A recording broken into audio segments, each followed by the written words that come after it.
Welcome my dear future loving nursing officer. आज देखेंगे दोस्तों प्रैक्टिकल स्पेशल का ब्लड ट्रांसफ्यूजन, जो कि मैं डिस्कशन करूंगा। दोस्तों ये पार्ट 2 है। Trading question for all nursing officer exams के लिए है दोस्तों। अगर चैनल को दोस्तों आप लोगों ने सब्सक्राइब नहीं किए हैं तो सब्सक्राइब कर दीजिए, लाइक करिए, कमेंट करिए, अपने दोस्तों के साथ इसको शेयर करिए। चलो दोस्तों देखते हैं ये ब्लड ट्रांसफ्यूजन का प्रैक्टिकल स्पेशल कैसे है। ओके दोस्तों, देखते हैं ब्लड एंड ब्लड प्रोडक्ट्स के बारे में।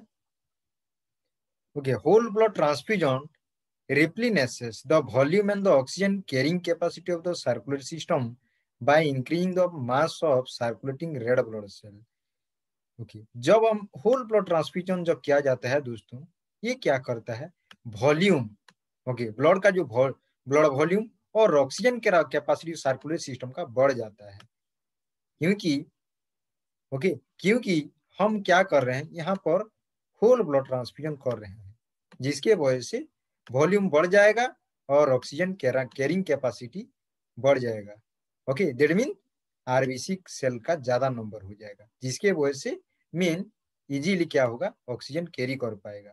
दिन mean 1 molecule of haemoglobin content 4 molecule of oxygen. दोस्तों इसको जरूर याद रखना है। 1 molecule of oxygen content 4 molecule of oxygen, इसको जरूर याद रखना है। Transfusion of packet red blood cell from which 80% of the plasma has been remove. जब पैकेट रेड ब्लड सेल दिया जाता है, जब इसको ट्रांसफ्यूज किया जाता है, तो उसमें जो 80% प्लाज्मा को रिमूव कर दिया जाता है। Restore only the oxygen carrying capacity of the blood. Okay, जो ओनली मीन 20% जो रहता है वो ऑक्सीजन कैरिंग कैपेसिटी कर पाता है, उसको इन्फ्यूज किया जाता है दोस्तों, उसको रिस्टोर किया जाता है। इसको भी जरूर याद रखिए। After plasma is remove, the resulting blood component has a haematocrit of 65% to 80%। दोस्तों haematocrit value, okay, haematocrit value इसको भी जरूर याद रखिए। और इसको पैकेट सेल वॉल्यूम भी बोला जाता है दोस्तों, पैकेट सेल वॉल्यूम बोला जाता है। हेमाटोक्रिट वैल्यू को पैकेट सेल वॉल्यूम भी बोल सकते हैं। Usual of ml 300 to 350 ml। दोस्तों इसको भी जरूर आप लोग याद रखिए। ओके, ये भी इंपॉर्टेंट क्वेश्चन है। Whole blood without the plasma remove haematocrit of about 38%। अगर होल ब्लड में अगर प्लाज्मा को रिमूव कर दिया गया है तो उसका हिमाटोक्रिट वैल्यू कितना होगा? ओके, पैकेट सेल वॉल्यूम कितना होगा? 38% होगा दोस्तों। ओके, मीन ओनली उसमें आरबीसी। ओके, तो इसको जरूर याद रखें। उसके बाद दोस्तों देखेंगे हम each unit of whole blood और red blood cell contain enough haemoglobin. Okay, इसको जरूर याद रखना है। To raise the haemoglobin level in an average size adult 1 gram per litre. दोस्तों इसको जरूर याद रखना है। अगर किसी को अगर एक मिनट अगर ब्लड दे दिया जाता है तो उसका शरीर में ओके पर लीटर में कितना ग्राम हीमोग्लोबिन बढ़ेगा दोस्तों? 1 ग्राम पर लीटर बढ़ेगा, जो कि 3% के समान ओके इक्वल है। इसको भी जरूर याद रखना है। उसके बाद दोस्तों both type of transfusion, other plasma में विथ प्लाज्मा और without plasma. Okay, treat decrease haemoglobin level and decrease haematocrit value. दोस्तों ओके, तो यहाँ पर आप लोगों को याद रखना है, जब भी होल ब्लड दिया जाता है, विथ प्लाज्मा हो या विदाउट प्लाज्मा हो, वो क्या करता है, टू ट्रीट जो जो आदमी को अगर हीमोग्लोबिन लेवल कम हो गया है या इसका जो हेमाटोक्रिट वैल्यू कम हो गया है, उसको ट्रीट करने के लिए दिया जाता है। दोस्तों इसको जरूर याद रखना है। उसके बाद whole blood is rarely use, whole blood rarely use होता है only when decrease blood level result from haemorrhage. किसी आदमी का अगर हेमोरेज हो रहा है, ज्यादा हेमोरेज हुआ है, एक्सीडेंट वगैरह में हेमोरेज ज्यादा होते हैं, ओके, तो वहां पर होल ब्लड दिया जाता है। दोस्तों इसको जरूर याद रखिए। Packet red blood cell the most commonly transfuse blood component. जितना भी हम ब्लड कंपोनेंट देते हैं उसमें सबसे ज्यादा पैकेट रेड ब्लड सेल दिया जाता है। दोस्तों इसको जरूर याद रखिए। Are used when reduce red blood cell levels accompany normal blood volume to avoid possible fluid and circulatory overload. दोस्तों ओके, इसको भी जरूर आप लोग याद रखिए। उसके बाद दोस्तों देखेंगे whole blood and packet red blood cell contain cellular debris and require in line filtration during administration. इसको भी जरूर याद रखिए। होल ब्लड सेल और पैकेड रेड ब्लड सेल क्या करता है, इसमें सेलुलर डेब्रिज रहता है जो कि इनलाइन फिल्ट्रेशन एडमिनिस्ट्रेशन के टाइम लगता है। इनलाइन फिल्ट्रेशन दोस्तों। Was packet red blood cell commonly used for clients who were previously sensitized to transfusion are rinsed with a special solution that removes white blood cell and platelet, thus decreasing the chance of transfusion reaction दोस्तों। Okay, तो was packet जो RBC दिया जाता है दोस्तों, packet RBC commonly used client who were previously sensitize to transfusion. पहले अगर patient को कभी अगर ट्रांसफ्यूजन रिएक्शन वगैरह हुआ है, ओके, तो उसमें क्या कहते हैं, स्पेशल सॉल्यूशन के साथ उसको क्या किया जाता है दोस्तों, रिंच कर दिया जाता है जो कि व्हाइट ब्लड सेल और प्लेटलेट्स को रिमूव कर देता है, जिसके वजह से ट्रांसफ्यूजन रिएक्शन कम हो जाता है। इसको भी जरूर याद रखिए दोस्तों। Depending on facility policy to licence professional need to identify the client and blood product at client bedside before administrating a transfusion to prevent error and potentially fatal reaction दोस्तों। इसको भी जरूर याद रखें। इफ द क्लाइंट इज जिबस witness transfusion require special written permission दोस्तों। हमेशा okay consent लिया जाता है जब भी ट्रांसफ्यूजन किया जाता है दोस्तों, ब्लड ट्रांसफ्यूजन, तो उसी टाइम एक तो कंसेंट लिया जाता है, इसको जरूर याद रखना है। उसके बाद straight line and white type blood transfusion sets are commonly used to administer blood. Okay, जो स्ट्रेट लाइन होता है या वाइट टाइप ब्लड ट्रांसफ्यूजन होता है दोस्तों, वही सेट व्यवहार किया जाता है ब्लड ट्रांसफ्यूजन करने के लिए। Although filter come in both mesh and micro aggregate types दोस्तों, the latter is preferred especially when transfusing multiple units of blood। किसी को अगर ज्यादा अगर यूनिट ऑफ ब्लड लग रहा है तो यहाँ पर ही लगता है दोस्तों। ओके, उसके बाद दोस्तों देखेंगे highly effective leukocyte removal filters are available. Okay, कभी कभार लिकोसाइड रिमूवल फिल्टर भी व्यवहार किया जाता है। Okay, when transfusing blood and blood packet red blood cell, उसको अगर इन्फ्यूज किया जा रहा है, को ट्रांसफ्यूज किया जा रहा है, तो उसी टाइम दोस्तों ये भी लग सकता है। ओके, तो जरूर इसको याद रखिए। The use of leukocyte removal filter can postpone sensitisation to transfusion therapy. अगर किसी का ट्रांसफ्यूजन रिएक्शन हो रहा है तो वहां पर जो लिकोसाइड रिमूवल फिल्टर लगेगा तो वो जो ट्रांसफ्यूजन रिएक्शन को कम कर देगा, क्योंकि वो leukocyte removal filter already leukocyte को रिमूव कर देगा वहां से। ओनली वहां पर क्या जाएगा, okay, packet red blood cell जाएगा दोस्तों। Administer packet red blood cell with a Y type set, इसलिए इंपोर्टेंट है दोस्तों, इसको जरूर याद रखना है। उसके बाद दोस्तों देखेंगे using a straight line set to administer packet red blood cell forces the nurse to piggyback the tubing so that the transfusion can be stopped if necessary while keeping the vein open। इसको भी जरूर याद रखना है दोस्तों। Piggyback to administer packed red blood cell increases the chance that harmful microorganism will enter the tubing as the blood line is connected to the established line। Okay, ये भी जरूर याद रखना है। Multiple lead tubing minimize the risk of contamination, especially when multiple units of blood are transfusing। ये भी important है दोस्तों। ये Y type set gives the nerve the option of adding normal saline solution to packed cell, decreasing their viscosity if the client can tolerate the added fluid volume। Okay, prepare the equipment when you are ready to start the infusion दोस्तों, ये भी important है, इसको भी जरूर याद रखना है। उसके बाद when administering platelets use a filter component drip। जब हम प्लेटलेट एडमिनिस्टर करेंगे दोस्तों तो आपको यूज करना है फिल्टर कंपोनेंट ड्रिप। ओके, तो set to infuse 100 ml over 15 minute, ये जरूर याद रखना है दोस्तों। Okay, filter component drip administration में, ओके, प्लेटलेट जब एडमिनिस्टर किया जाता है तो 100 ml ओवर 15 मिनट टाइम में उसको ट्रांसफ्यूज किया जाता है। As prescribe pre-medicate the client with antipyretics and antihistamines if the client history include platelet transfusion reaction। किसी को प्लेटलेट ट्रांसफ्यूजन रिएक्शन है तो ये सब okay as per the order, as per the prescribe medication you have to, आपको follow up करना है दोस्तों। Avoid administering platelet when the client is fever. किसी पेशेंट का अगर फीवर है, ये जरूर याद रखना है, उसको क्या नहीं देना है, प्लेटलेट्स नहीं देना है दोस्तों, प्लेटलेट्स आपको देना नहीं है। Prepare to draw blood for a platelet count as order. Okay, platelet count, okay, क्या करना है, उसके लिए ब्लड ड्रॉ करना है और उसको भेजना है दोस्तों। ओके, उसका काउंट देखना है। 1 hour आफ्टर प्लेटलेट इन्फ्यूजन, क्योंकि 1 hour after platelet infusion to determine the increment for later platelet transfusion दोस्तों, ये भी जरूर याद रखिए। Physician seldom order platelet transfusion for condition in which platelet destruction is accelerated, such as idiopathic thrombocytopenic purpura or drug-induced thrombocytic thrombocytopenia दोस्तों। ये दो condition में बेसिकली क्या किया जाता है, प्लेटलेट ट्रांसफ्यूजन दिया जाता है दोस्तों। ओके,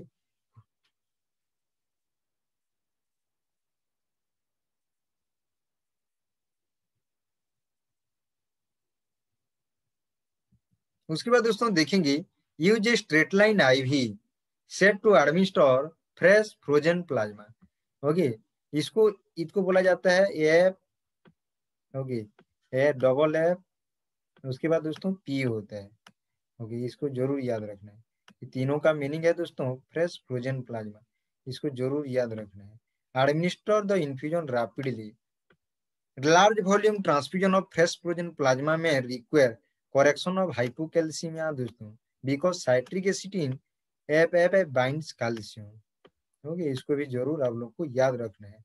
when administering albumin, जब एडमिनिस्टर एल्बुमिन किया जा रहा है, use the administration set supplied by the manufacturer with the rate volume detected by the client's condition and the response दोस्तों।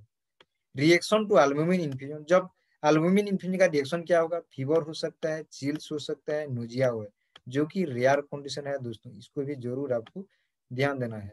अवॉइड मिक्सिंग विद एल्बुमिन, क्योंकि एल्बुमिन के साथ protein हाइड्रोलिसिलेट को मिक्स नहीं करना है एन अल्कोहल सॉल्यूशन, इसको जरूर आप लोग ध्यान दीजिए दोस्तों। उसके बाद दोस्तों देखेंगे, considering delivering albumin is a volume expander, क्योंकि एल्बुमिन किस लिए दिया जा रहा है, इसको वॉल्यूम एक्सपांडर हिसाब से दिया जा रहा है। until the laboratory complete cross matching for a whole blood transfusion दोस्तों, ये भी जरूरी है दोस्तों। Albumin infusion contraindicated, albumin infusion कहाँ कौन कौन सा कंडीशन में कॉन्ट्राइंडिकेटेड है, सीवियर एनीमिया होगा, यानी mister cautiously in cardiac and pulmonary disease, किसी का और कार्डियक और पुल्मोनरी डिजीज है, ओके, तो उसमें क्या है उनको, वो कंडीशन में क्या है दोस्तों, ये कॉन्ट्राइंडिकेटेड है, इसको जरूर आप लोगों को ध्यान देना है दोस्तों। ओके, उसके बाद दोस्तों देखेंगे, use a blood transmission set to infuse leukocyte poor red blood cell within 4 hour, ये भी जरूर याद रखना है दोस्तों। Okay, leukocyte poor red blood cells are use to prevent febrile reaction from leukocyte antibody and immunocompromise client in immunocompromise client में क्या होता है दोस्तों, उनमें फेब्राइल रिएक्शन का ज्यादा चांसेस है, इसीलिए leukocyte poor red blood cells व्यवहार किया जाता है, इसको जरूर याद रखना है। उसके बाद दोस्तों देखेंगे, बिकॉज ये white blood cell infusion induces fever, जब किसी को अगर व्हाइट ब्लड सेल इन्फ्यूज कर दिया गया है तो उसको फीवर एंड चिल होने का ज्यादा चांस है। ये अगर फीवर होता है तो उसमें एंटीपायरेटिक देना है, ओके, क्योंकि यहाँ पर आपको ट्रांसफ्यूजन को डिसकंटिन्यू नहीं करना है दोस्तों। ओके, इसका फ्लो रेट को थोड़ा कम कर देना है, ओके, क्लाइंट के कंफर्ट के लिए। उसके बाद दोस्तों, agitate the administration content to prevent the white blood cell for settling, thus preventing the delivery of the bolus infusion of the WBC दोस्तों, इसको भी जरूर है। ये red blood cell transfusion is not appropriate for anaemia, treatable by the nutritional और drug therapy, इसको भी जरूर याद रखिए। White blood cell or leukocyte are used to treat sepsis or responsive to antibiotic. If the client has a positive blood culture or a persistent fever greater than 101 degree Fahrenheit or 38.3 degree centigrade दोस्तों, and granulocytopenia, okay, जिसका ग्रानुलोसाइटो count जो usually less than 500 microlitre दोस्तों, इसको भी जरूर याद रखना है। उसके बाद देखेंगे, when administering white blood cell, use a blood administration set to provide 1 unit daily for 5 days until the infection resolve दोस्तों, ये भी इंपॉर्टेंट है, वेरी वेरी इंपॉर्टेंट है दोस्तों, इसको भी जरूर याद रखिए। उसके बाद देखेंगे दोस्तों, platelets are used to treat bleeding resulting from critically decreased circulating platelets count और functionally abnormal platelets किस लिए दिया जाता है? ओके, ब्लीडिंग डिजॉर्डर्स को कंट्रोल करने के लिए या डिक्रीज प्लेटलेट्स काउंट को कंट्रोल करने के लिए, ट्रीट करने के लिए प्लेटलेट दिया जाता है। Platelets are used to prevent bleeding by thrombocytopenia. Normal platelets count कितना है दोस्तों? 1.5 लाख टू 4 लाख पर कीवी के एमएम ऑफ ब्लड दोस्तों। इसको भी आप लोग को जरूर याद रखना है, इसको भी आपको जरूर याद रखना है दोस्तों।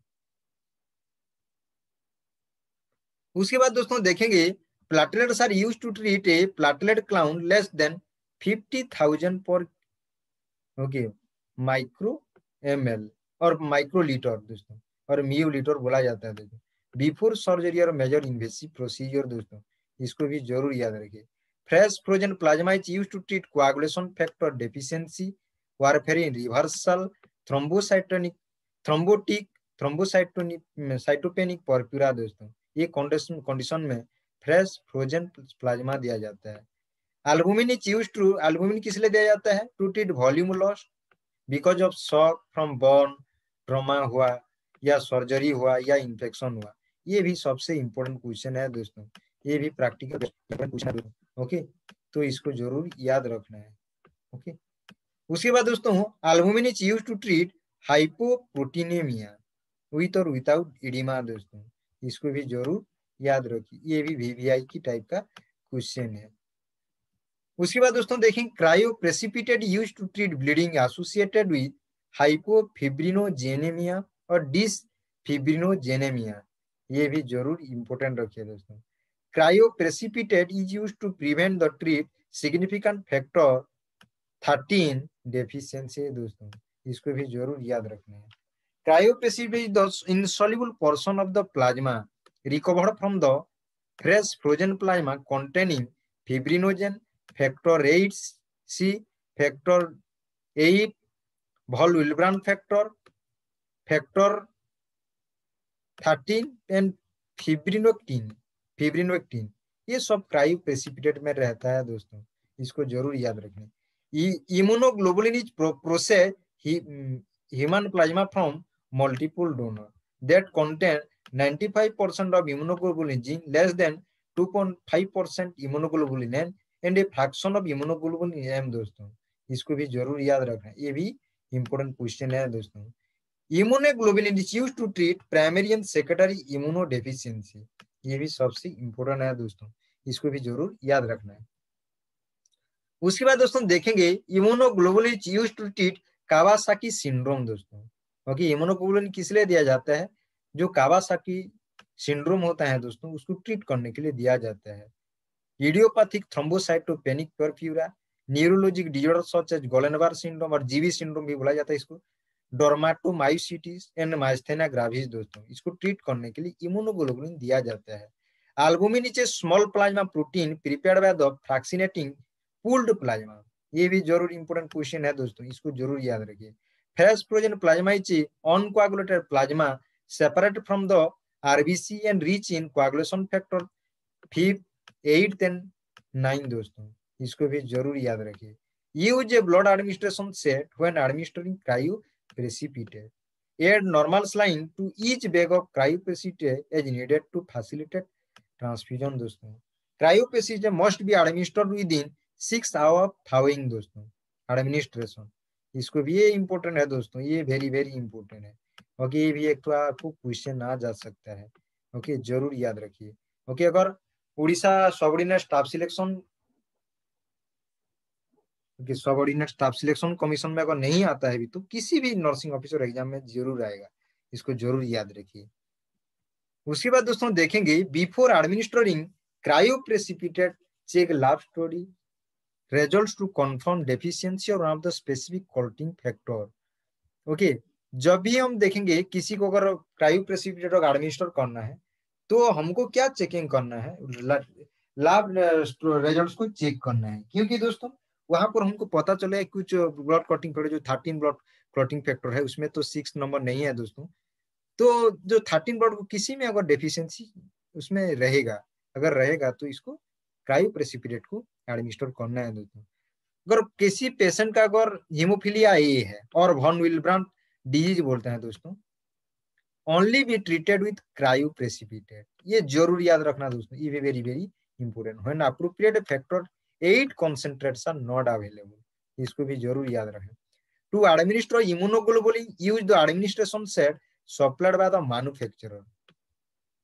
When administering immunoglobulin, reconstitute the lyophilized powder with 0.9% sodium chloride injection, 5% dextrose और स्टेराइल वाटर दोस्तों।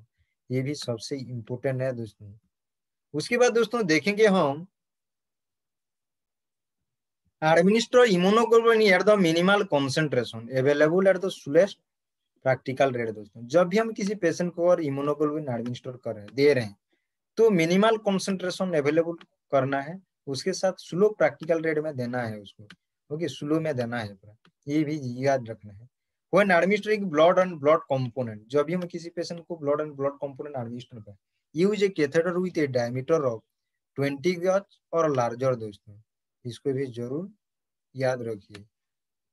उसके बाद दोस्तों देखेंगे when administering blood and blood component avoid using an existing line if the needle or catheter lumen is smaller than 20 गज दोस्तों। Okay, ये भी जरूर याद रखना है, ये भी इंपॉर्टेंट है। सेंट्रल वेन एक्सेस डिवाइस में ऑल्सो भी used for the transfusion therapy दोस्तों। ऑब्टेन होल ब्लड और packet red blood cell from the blood bank within 30 minutes of the transfusion start time. ये जरूर याद रखना, ये भी वेरी वेरी वेरी वेरी, ये वेरी वेरी को 5 बार देने से भी ये कम नहीं है दोस्तों। ओके, जब भी हम किसी पेशेंट को अगर ब्लड एंड ब्लड प्रोडक्ट्स अगर उसको ट्रांसफ्यूजन करना है, तो ट्रांसफ्यूजन स्टार्ट होने से 30 मिनट्स के पहले उसको लाना है दोस्तों। इसको जरूर याद करिए। Before administering blood and blood products और blood component, check the expiry date on the blood bag. Observe the bag for abnormal colour, red blood cell clumping, gas bubbles, extraneous material, return outdated, abnormal blood to the blood bank। Okay, ये सब चीज क्या करना है, okay, administration करने से पहले देखना है दोस्तों। इसको जरूर याद रखिए, ये भी 5 बार very very very very important देने से भी कम हो जाएगा दोस्तों। इसको भी जरूर याद रखिए। ओके, उसके बाद दोस्तों before administering blood and blood product, compare the name, identification number on the client wristband अगर लगा हुआ है, okay, information on the level of the blood bank दोस्तों।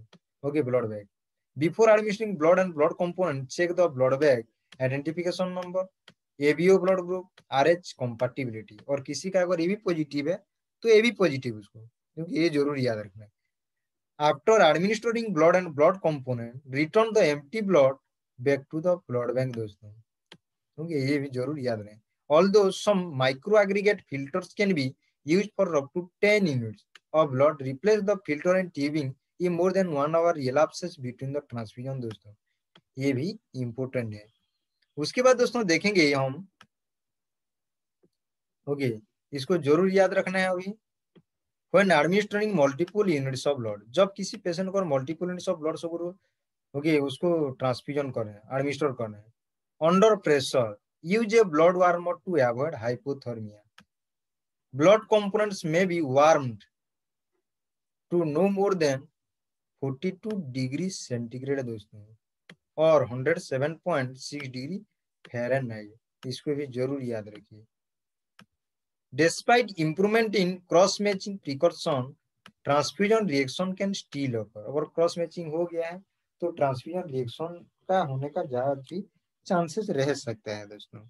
ओके, उसके बाद दोस्तों देखेंगे online transfusion reaction, infectious disease that transmitted during transfusion में वो अनडिटेक्टेड अनटिल डे, ये भी हो सकता है। Okay, measures to prevent disease transmission through blood और blood product component include laboratory testing of blood product and careful screening of potential donor दोस्तों। Hepatitis C accounts most cases of post transfusion hepatitis. Okay, ये actually ज्यादा होता है, ये जरूर याद रखना, ये भी वेरी वेरी इंपॉर्टेंट है। The test that detect the hepatitis B, hepatitis can produce false negative results, may allow some cases of hepatitis to go undetected दोस्तों। ये भी इंपॉर्टेंट है। Many blood banks screen blood for cytomegalovirus दोस्तों, ये भी जरूर है। Blood with cytomegalovirus is especially dangerous for an immunosuppression seronegative client दोस्तों, ये भी जरूरी है, ये वेरी वेरी इंपॉर्टेंट है दोस्तों, इसको जरूर याद रखना है। उसके बाद दोस्तों देखेंगे blood bank test blood for syphilis, but refrigerating blood virtually eliminates the risk of transfusion related syphilis. Circulatory overload and hemolytic allergy, febrile and pyogenic reaction can result from any transfusion. Okay, ये जरूर याद रखना है। Coagulation disturbance से citrus intoxication, hyperkalemia, acid वाला simple से loss of 2,3 diphosphoglycerate, ammonia intoxication and hypothermia can result from massive transfusion दोस्तों। अगर किसी को अगर मैसिव ट्रांसफ्यूजन दिया जा रहा है तो दोस्तों ये होने का ज्यादा चांसेस हो सकता है, तो जरूर इसको याद रखिए। थैंक यू वेरी मच दोस्तों। चैनल को अगर सब्सक्राइब नहीं किए तो सब्सक्राइब कर दीजिए, लाइक करिए, हमारे चैनल के साथ बने रहिए। अभी हम पार्ट 3 डालेंगे दोस्तों। Thank you very much.